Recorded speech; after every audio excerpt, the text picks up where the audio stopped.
Welcome to 20 Car. A phantom glides through Detroit's neon-lit streets, low, menacing, sculpted by the wind. The 2025 Ford GT concept is not just the next evolution of an icon, it's a swan song for an era.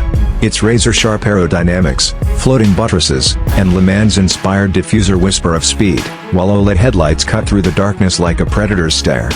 Inside, the cockpit is a futuristic shrine to performance. Alcantara-wrapped seats grip like a race harness, while a curved digital display wraps around the driver like a fighter jet HUD. The steering wheel? A no-nonsense, F1-style command module. The heart of the beast is a hybrid-assisted twin-turbo V8, belting out 900 horsepower, Ford's final farewell to pure combustion. 0-100 kilometers height? A breathtaking 2.7 seconds.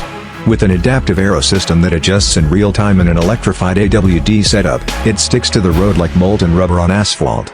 Challenging the McLaren P1 successor and the Porsche 918 Spyder's legacy, the Ford GT concept aims to be America's last great hypercar. Expected to cost around $750,000, it's a collector's dream.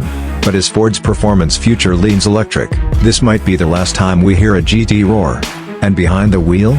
It's visceral, raw, unfiltered, the kind of experience that burns itself into your soul.